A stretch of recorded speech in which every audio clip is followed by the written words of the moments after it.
Commencer notre étude sur la parashat Kitetsé de cette semaine et la mitzvah que nous allons étudier aujourd'hui est la mitzvah de Hashevat Aveda. La mitzvah de Hashevat Aveda est considérée comme une des mitzvot les plus importantes au niveau des relations entre l'homme et son prochain. Le devoir de ramener à l'homme ce qu'il a perdu et même de le ramener lui-même. D'ailleurs au sens propre et au sens figuré. Au sens propre, des fois il y a des gens qui se perdent.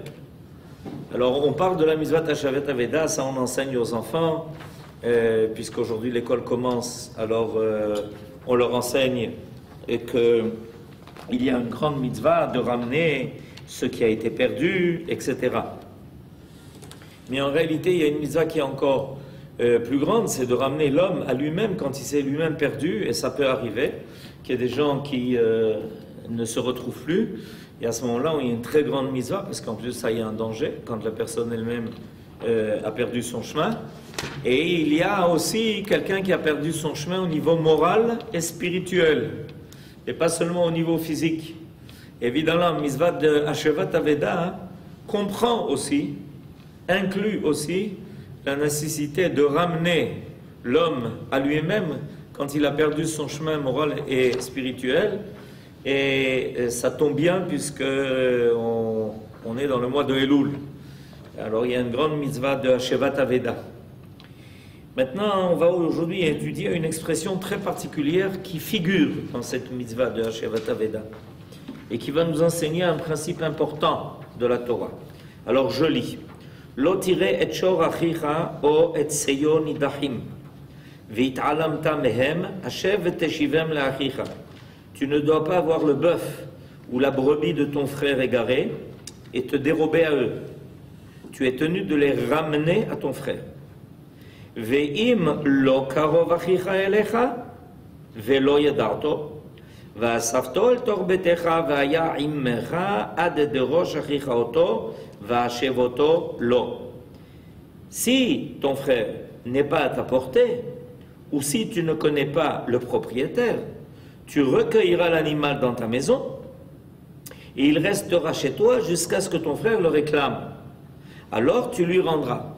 Donc non seulement on a le droit de rendre dans l'immédiat ce qui a été perdu, mais on a en plus de ça le devoir de s'occuper de ce qui a été perdu, de le garder en attendant et de faire ensuite des efforts nécessaires pour retrouver le propriétaire.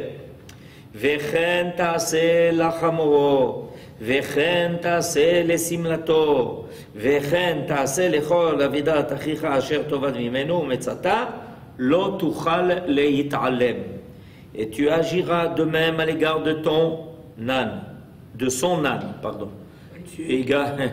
Tu agiras de même à l'égard de son âne, de même encore à l'égard de son manteau, de même enfin à l'égard de toute chose perdue par ton frère et que tu auras trouvé, tu n'as pas le droit de t'abstenir. Alors, c'est la dernière expression qui aujourd'hui va nous intéresser, parce que la traduction qui a été donnée n'est pas une traduction littérale, c'est une interprétation, et c'est précisément ce qui va nous intéresser. Alors j'explique. La dernière expression de toute cette mitzvah est « Lo tuchal leit'alem ». Alors je traduis littéralement. Tu ne pourras pas faire comme si tu ne l'as pas vu. Leit'alem. Leit'alem de quelqu'un, c'est l'ignorer. Faire comme s'il n'était pas là. Ça s'appelle leit'alem. Alors, je répète la traduction littérale. Tu ne pourras pas faire comme si tu n'avais pas vu. C'est-à-dire que quand on trouve quelque chose qui a été perdu, on ne peut pas se comporter comme si on n'avait pas vu. C'est clair? Maintenant, regardons la traduction qui nous a été donnée. Tu n'as pas le droit de t'abstenir. Lo tuchal, c'est tu ne peux pas. Et qu'est-ce qui a été dit? Tu n'as pas le droit. Alors c'est intéressant parce que c'est la véritable explication. En réalité, on n'a pas le droit de s'abstenir. Mais pourquoi est-ce que la Torah s'est servie du mot lotuchal leitalem. Tu ne pourras pas. Ani yachol, ata yachol, ou lo yachol.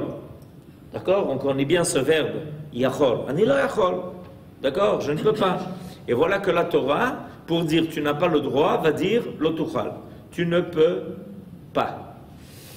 Alors, lisons ensemble le commentaire.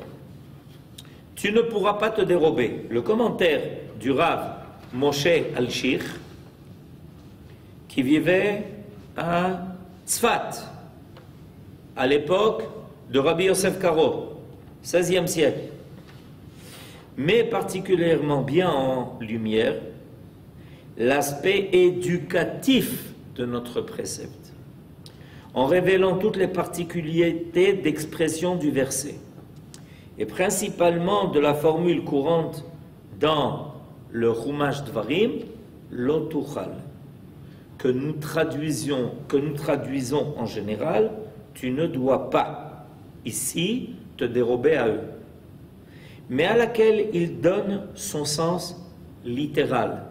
Tu ne pourras pas, y voyant non plus une interdiction, mais une véritable impossibilité physique. C'est-à-dire qu'il y a quelque chose d'extrêmement intéressant. La Torah vient nous donner un ordre, une mitzvah. On n'a pas le droit de se dérober à ce qui a été perdu et à la mitzvah de rendre à son prochain ce qui lui appartient. Et voilà que la Torah lui a dit de dire tu n'as pas le droit, elle nous dit tu ne pourras pas. Qu'est-ce que ça veut dire? Ben, ce que ça veut dire, c'est quelque chose d'extrêmement profond. C'est que à un certain niveau, quand la Torah a été intégrée en l'homme, l'interdiction devient une impossibilité. Ce qui au départ était quelque chose qui semblait t'obliger, par un ordre qui t'a été donné, finit par devenir une impossibilité de ta part de transgresser ce que la Torah t'a indiqué. Ça devient, ou ça révèle ta profonde nature. Voilà ce que cela veut dire.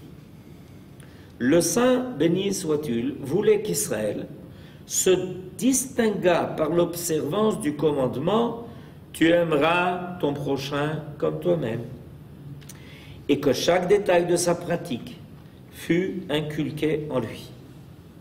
Évidemment, c'est un dérivé de Ve'ahavta l'erecha kamocha. En réalité, dans le sens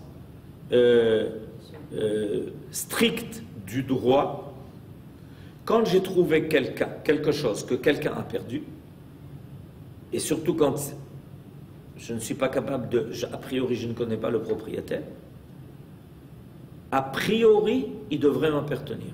Pourquoi? Parce que l'objet a été déconnecté de son propriétaire. Le propriétaire n'est plus en mesure de le reprendre. Dans le sens le plus strict, on aurait pu penser qu'à ce moment-là, celui qui le trouve lui appartient, devient le propriétaire. Et voilà que la Torah me demande de ne pas me conduire comme ça.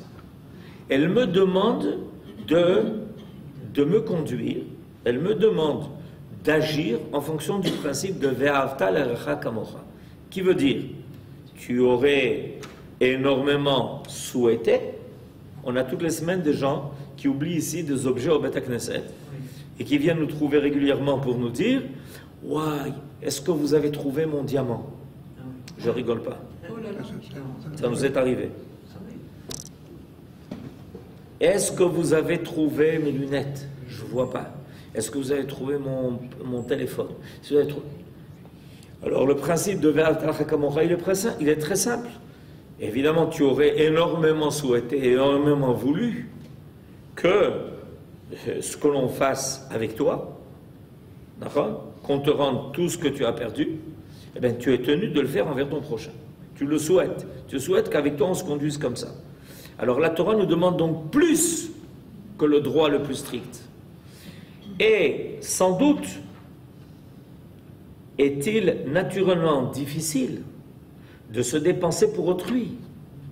Qui est prêt normalement, en voyant le bœuf ou l'âne égaré, à laisser là ses affaires et ramener ses bêtes à leur propriétaire? En réalité, la Torah nous demande énormément.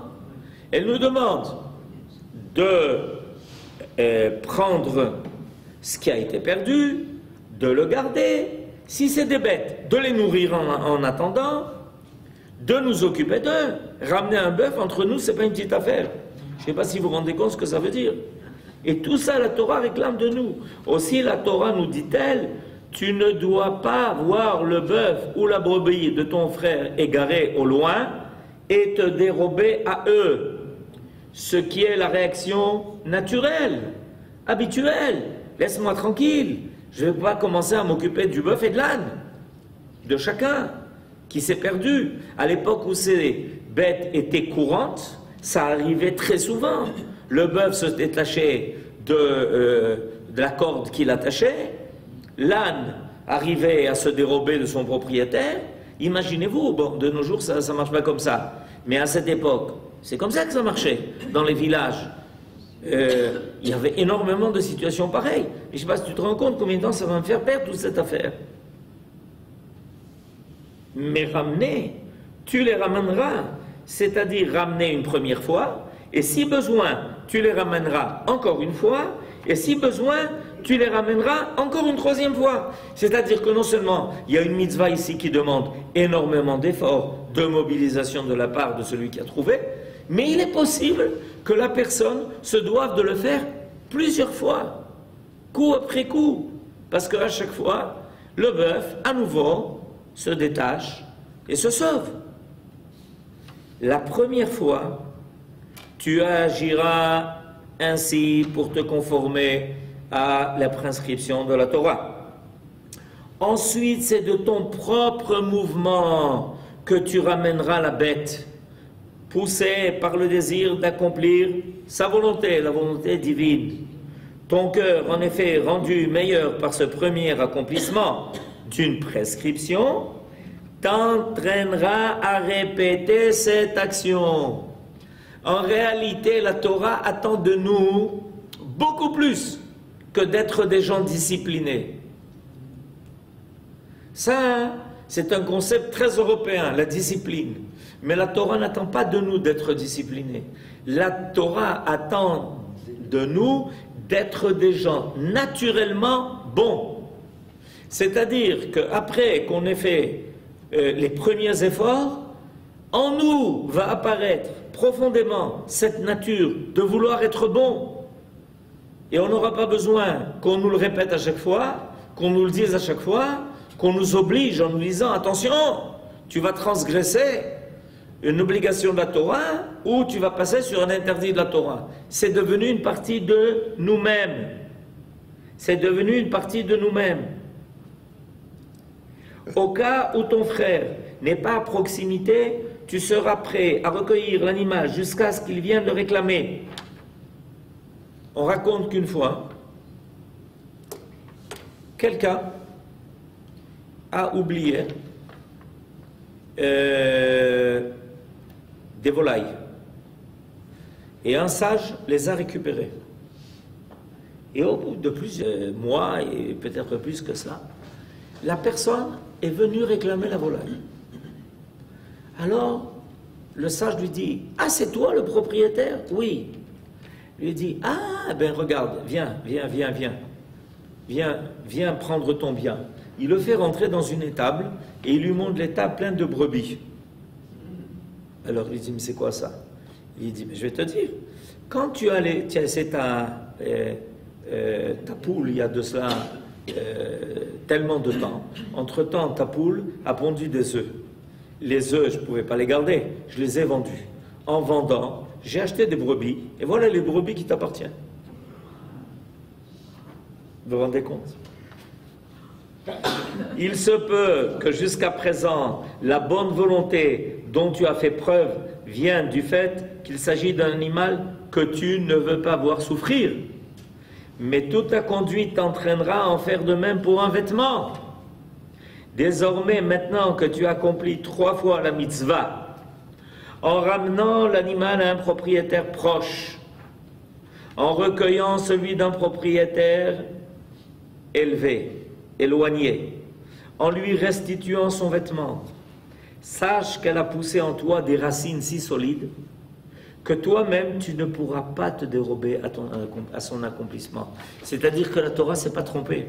Quand elle a dit l'otuchal, tu ne pourras pas, elle a bien voulu nous indiquer qu'au début c'est un ordre, au début c'est un devoir, et petit à petit ça va finir par apparaître en toi comme étant une volonté qui t'est propre. C'est intéressant parce que ce qui vient d'être dit au niveau des mitzvot positives l'est dit aussi au niveau des interdits. Des fois, il y a des interdits qu'il est très difficile de respecter. Les gens sont poussés par leur penchant, par leurs mœurs, par leurs instincts, et ils ont du mal à se contrôler. Alors nos sages nous disent que si quelqu'un arrive à surmonter 3 fois d'affilée le même cas qui se présente à lui et qui aurait pu l'entraîner à faire une faute, s'il réussit à le faire 3 fois de suite, ensuite il n'aura plus d'effort pour éviter le mal. C'est devenu sa propre nature. Et là, on l'apprend dans le sens positif. Alors, et il y a ici quelque chose d'important, parce qu'il y a des gens qui sont très inquiets, en se disant, mais comment on peut assumer tellement de devoirs, d'ordres, de mitzvot. C'est un joug qui est tellement difficile à subir et tellement de choses à accomplir. Quelqu'un qui, par exemple, a l'habitude de respecter Shabbat, il ne comprend pas comment on ne fait pas Shabbat. C'est devenu sa profonde nature. Et il en est de même pour tout le reste, aussi bien pour les devoirs envers l'homme que les devoirs envers Dieu. On doit arriver à une situation où, en fait, il s'agit de notre véritable et profonde nature. Alors, il y en a qui diront que c'est question d'habitude. C'est vrai, on s'habitue à tout. C'est vrai en partie. Mais quand on voit qu'il s'agit de toute la Torah, de toutes les mitzvot, dont une partie des mitzvot que nous ne connaissons pas la raison, en réalité, on peut penser qu'il ne s'agit pas seulement de s'habituer aux mitzvot, c'est marqué, Vetargilenu b'mitzvotecha, mais que la Torah a sur nous une influence tellement profonde qu'elle finit par faire apparaître en surface la véritable volonté de notre âme qui est pure. Elokai, neshama shenatatabi, tehora. De vouloir, en fait, être bon envers les hommes et envers Dieu et envers les hommes. Voilà la grande leçon qui nous est donnée dans notre paracha, où la Torah précisément s'est servie de l'expression lotuchal pour dire tu n'as pas le droit. Et c'est intéressant parce que dans le Chumash Dvarim, ça apparaît plusieurs fois, où la Torah va énoncer une interdiction en disant lotuchal, tu ne pourras pas. Si tu as saisi profondément l'esprit de la Torah et que tu as fait l'effort dans un premier temps de t'y habituer, tu verras qu'à un moment donné, ça devient ta profonde conscience et tu ne pourras plus t'en libérer. Amen. Ken Yehi Ratzon. Shabbat.